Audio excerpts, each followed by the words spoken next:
need your sports news all the time? We've got breaking news to bring to you. CBS Sports HQ gives you a snapshot of all the sports that matter to you. When you need your sports in a snap, find it on CBS Sports HQ, streaming free anywhere you are.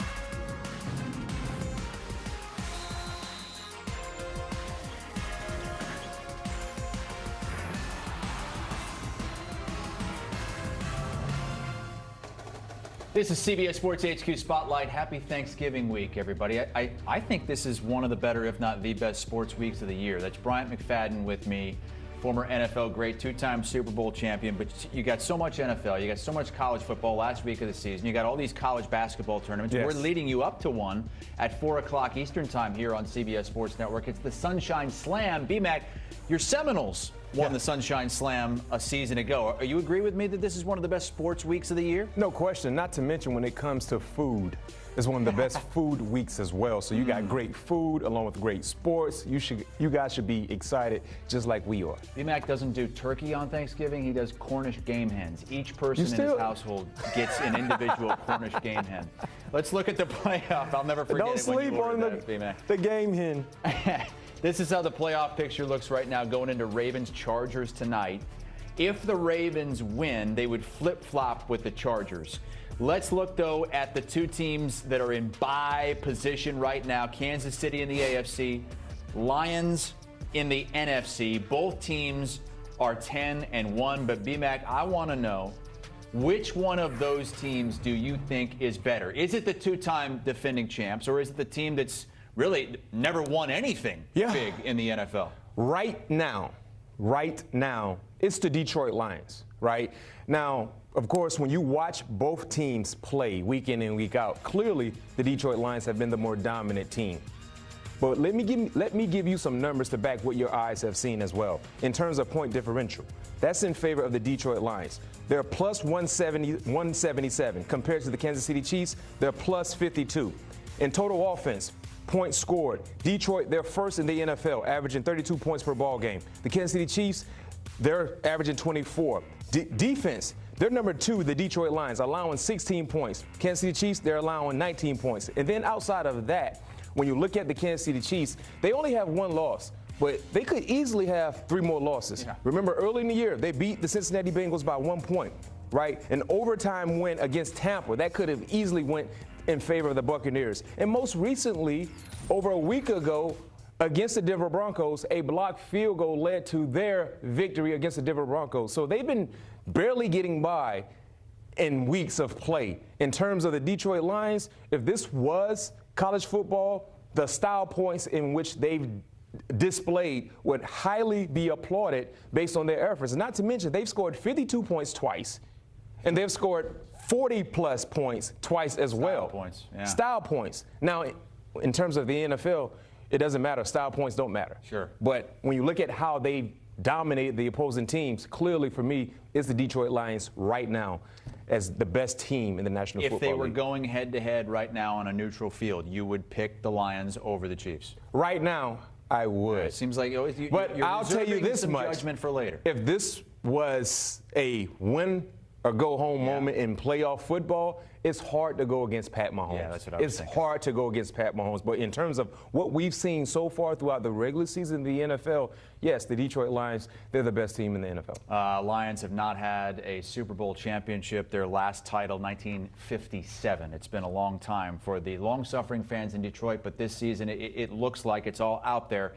They have won 9 straight games. Wow. The next hottest team, BMAC, team that boat raced the Rams last night, Saquon Barkley, who's running into MVP consideration now, over 250 yards on the ground.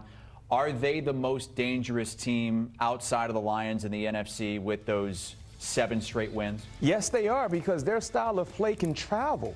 When you can run the football like the Philadelphia Eagles, that will travel in postseason play. When you're playing the type of defense that they're playing, when you look at some of the guys on the defensive side, exceeding the expectations, that can travel as well because Vic Fangio is a very, very well-respected defensive mind in the National Football League. And now you can see his scheme being orchestrated throughout their defense, and the execution has really been great as well. Not to mention, they do a great job in tackling. You don't see a lot of missed tackles coming from the Philadelphia Eagles on any level of the defense. So when you look at that total effort of production, along with what they're doing with one of the top players in the National Football League in Saquon Barkley, they're the next best team in the NFC behind the Detroit Lions. And all of a sudden now with the Commanders losing 3 straight, they have a 3-game lead in the loss column in that division. How about an NFC team that might be right on the edge of the playoff race that you have your eye on as we head into December this weekend? Well, the team I have my eye on, their mascot only has one eye, right? Isn't the Buccaneers has? Oh, I'm sorry. Yeah, well, no, they have 2 eyes. It's a skull. That's the Raiders have one eye. Like a patch. It's a patch. Well, it should be a patch. It's just a skull. But I don't think he has any Tampa. eyeballs, actually. This is a team I'm watching because they're a team in this time of the NFL season. You want to either be thriving or surviving. That's what some teams do. They're thriving. They're getting healthier. Baker Mayfield has been playing lights out. I know you can talk about great quarterback play with Josh Allen, Jared Goff, Lamar Jackson, Jalen Hurts, but Baker Mayfield should have his name in that conversation as well because he's playing like a top 5 quarterback in the National Football League. They've gotten their top wide receiver back in Mike Evans. They're getting healthier on the defensive side. But then also, too, when you look at their schedule, Chris, they have a favorable schedule in their favor. If you look at what they have the rest of the way, the Panthers, the Raiders, the Chargers, of course, that could be a toss-up. But outside of that, the Cowboys, the Panthers, and Saints, you have to like their chances. They will be the favorite in every ball game, probably but one, and that's at the Chargers. And the team they're chasing in the division can't afford to have any slip-ups because when you look at what the Buccaneers are doing compared to the Falcons, the last time we've seen the Falcons on a football field, they've been taking some big-time disappointing losses. Now, they're coming off their bye week, which should help. But for me, I'm really loving what I'm seeing from Tampa Bay, led by their star quarterback in Baker Mayfield. Had a chance to look up the Bucs mascot. His name is Captain Fear. He does have 2. He has 2 eyes. I'm sorry, Captain Fear. My bad. I just assumed you probably would have 1 eye being that you're a Buck. Let's go over to the AFC, and again, kind of the same question. A team that might be on the edge of the playoff race right now that you're looking at going into December. The Denver Broncos. First and foremost, this has been a great coaching job by Sean Payton. The way he's turned this organization around has been great to watch, not to mention their young quarterback. The reason why I'm keeping my eye on the Denver Broncos is because they're playing some of their best football in the more critical moments in this season, led by their star quarterback. And I'll say this right now. I believe Bo Nix, from what he's done over the last 3 weeks, he has surpassed Jayden Daniels as the Offensive Rookie of the Year. I believe that. Outside of his individual efforts, they're winning.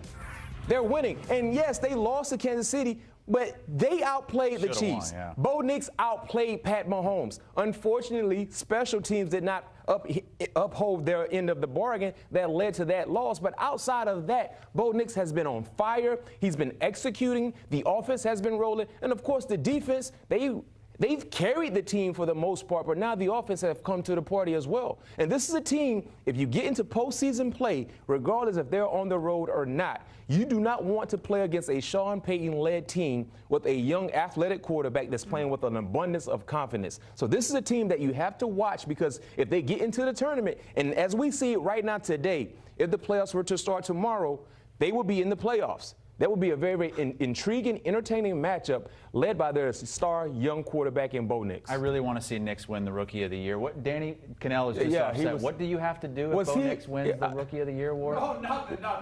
He's been awesome. Okay. Oh, there's a bet Danny going claims on? he doesn't have to do. I thought he had to like drink his own urine or something like that. Make me shave my head. Is that even healthy? Poor Danny. Mostly known as a hot take college football guy, but man, he's had some doozies in the NFL as well. Well, I hope you don't have to drink that. It's not a real bet, is it? I think he said that on the Cover 3 podcast that he would do that if Bo Nix wins it was clipped and saved. If he said it, we have it. Odds to win the Super Bowl. Here are your odds to win it with the Lions, the favorites right now. Those 5 teams finishing with the Eagles. Look at the Eagles. That's good value, right, Chris? 8-1. Sure. That's I'm gonna tell you second another hottest team in the league. low-key intriguing value pick is the Packers. Okay, down at 17-1. They blew out the banged-up 49ers yesterday. All right, up next, we'll get Danny Cannell in here. We'll also welcome in Josh Pate as we pick up the pieces after a weekend of stunning losses in the SEC.